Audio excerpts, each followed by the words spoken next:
The chant just now, the world is swept away, it does not endure, offers no shelter, there's no one in charge. One has to pass on, leaving everything behind. If you read it one way, or listen to it one way, it sounds like a series of complaints. But actually it's the answer that a young monk gave one time to a king who asked him, "Why did you ordain?" The king was familiar with people who ordained because they had loss in terms of their family or their wealth or their health, or they'd gotten old. But in this young monk's case, he was still young, his family was wealthy, his relatives were still alive. So the king wanted to know, why did you ordain? And this was a series of reasons that Rattabala, that's the name of the monk, gave to the king. So in his case, it wasn't complaints. It was just a way of noticing this is the way most happiness in the world is. And the question is there something better? And so he set out to find it. The important point is that he didn't stop with the complaints. We all learn at an early age, if you complain, you get attention, you get sympathy. And for many of us, that's the way we deal with our sufferings. There are even cases where people don't want to be told a way to solve the suffering, they just want the sympathy. And our society is getting better and better at complaints, and we tend to fight over who has the right to complain. To complain about their situation, their status, the way they're treated by other people. A whole series of reasons that everybody has to complain. It's almost like a contest. Who has complaining rights, who doesn't have complaining rights? And you tend to notice that the more comfortable things get, the more people complain. As your expectations rise, reality doesn't keep up with them. And people can feel that they're very sophisticated. They can see things to complain about that other people don't see. So complaining is a real art. And fighting over complaining rights would be something worth fighting over if complaining actually solved the problem, solved your suffering. But it doesn't. In fact, it actually gets in the way.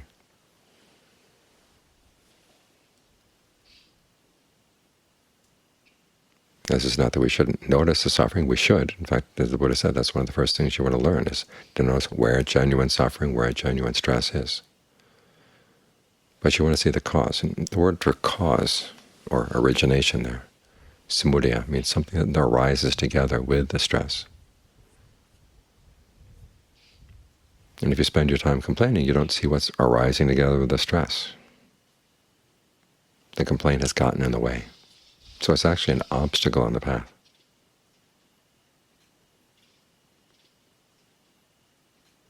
We have to get our duties straight here. As the Buddha said, suffering or stress is something you want to comprehend if you want to put an end to it. He called it a duty, but it's a duty that no one is imposing on you. The fact of suffering itself imposes the duty. But you're free to say, no, I'm just going to continue to suffer. I have other issues, other things that are more important to me. But if you agree with the Buddha that suffering is the big problem in life, and you put it into it, this is what you've got to do. You've got to comprehend it. As for the cause, you've got to abandon it. So you can realize the cessation of suffering, and you do that by developing the path. Because it's through the path, especially the factors of mindfulness and alertness, that get strengthened with your concentration. That's what allows you to really comprehend the suffering, to see where it's connected with the cause, and to see the cause in time. Because this is a lot of the trick of seeing the connection, and seeing the reality of this connection, is that every time that particular cause comes, and it's going to be craving of one kind or another, there's going to be stress, and the two are connected.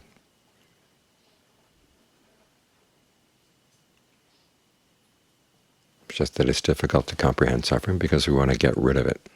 And oftentimes that craving, as Rattabala noticed, the world is a slave to craving. It's something we really like. We would prefer that there were no connection between the two, so we could hold on to the craving and get rid of the suffering. It's like seeing a coyote run past, and the coyote's been eating avocados like the coyotes here at the monastery, and its tail is really nice and bushy. You like the tail, you want to grab the tail and shake the coyote off the tail. Well, of course, the coyote is going to turn around and bite you.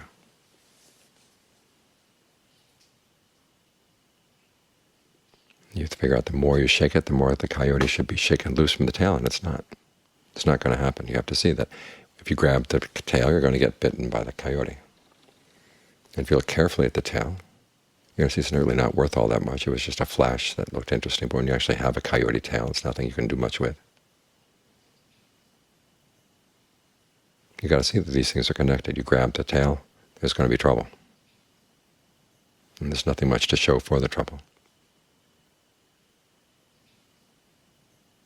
We sometimes think that if we can get other people's sympathy for our suffering, or at least express our suffering to the world, then the suffering wouldn't have been in vain. But again, that desire to get the sympathy is going to stand in the way of your seeing. Well, this is what I'm actually doing that's causing the suffering. And the doing is very subtle, which is why you have to get the mind really still when you concentrate. Because there are a lot of little subtle movements in the mind that we tend to miss otherwise.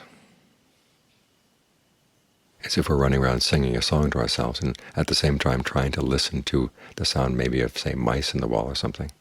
As long as you're singing the song, you can't hear the sound of the mice. You've got to stop singing the song.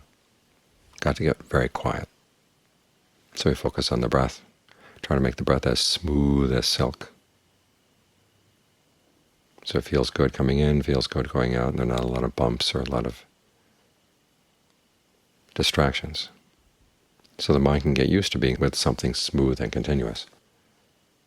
So it gets used to being smooth and continuous. It's not jumping around all the time.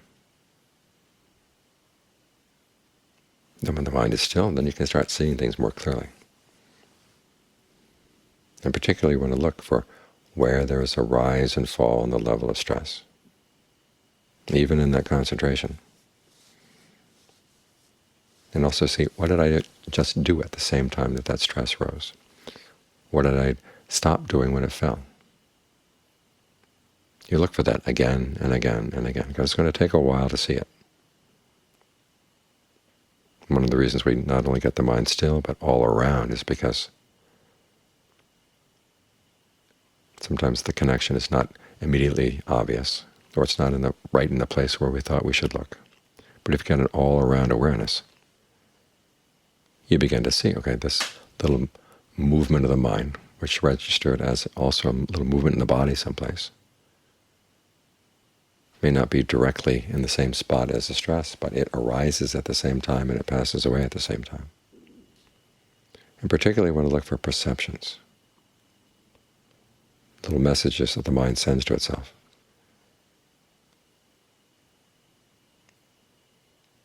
Either visual images or words, or a simple tone of voice.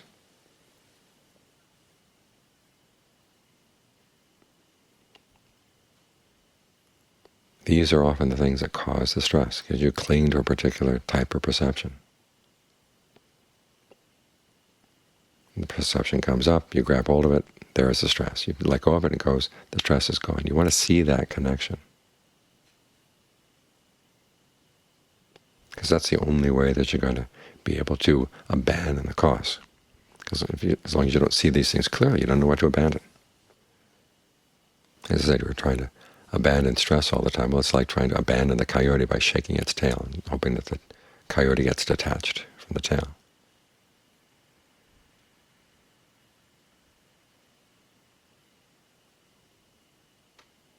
So we're here to solve this one particular problem, to see that it really is important. It's also very easy to say, well, there are other things that are more important. There's the suffering of other people out there. Who's going to help with that? Well, the people who've solved their own suffering are in a much better position to help others solve theirs, because they've seen what's actually involved.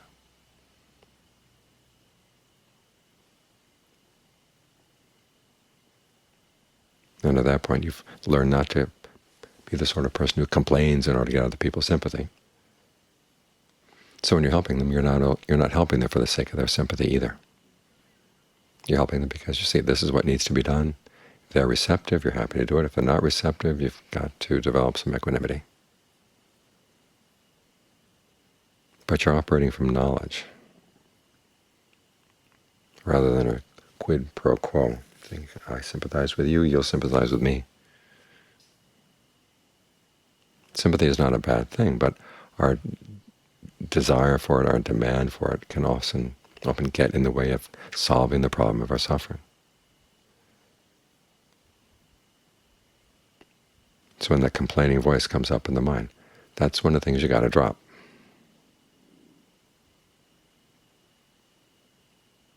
And if the mind resists it, you've got to learn how to cut through all the connections that keep you tied to it. Otherwise you're going to be a slave to that craving. And you'll be stuck in this world where nothing endures. There's no shelter, no one in charge, nothing of your own. In other words, a world of inconstancy, stress, and not self.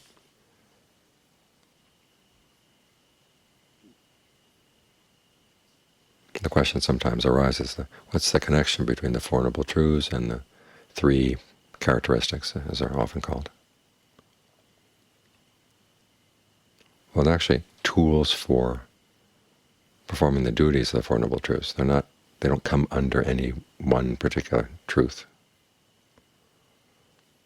You apply them to the stress, so you can see the rising and falling of the stress. Then you apply them to the cause. You see that's a rising and falling too.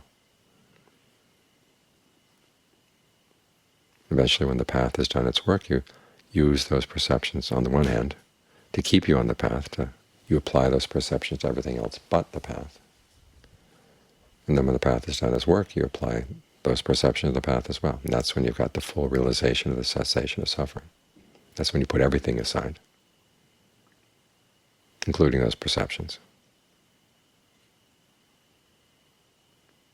So these are our duties. And you want to make sure that your complaining doesn't get in the way. We're all very good at complaining. It turns out that's one of our skills that keeps us tied to suffering. So learn how to recognize that there is suffering, but don't let the complaint get in the way of seeing the cause and letting go of the cause.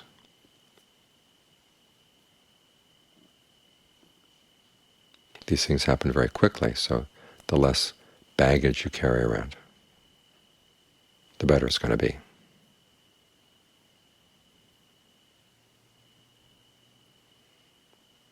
And our habit of complaining very quickly and very easily, that's part of the baggage.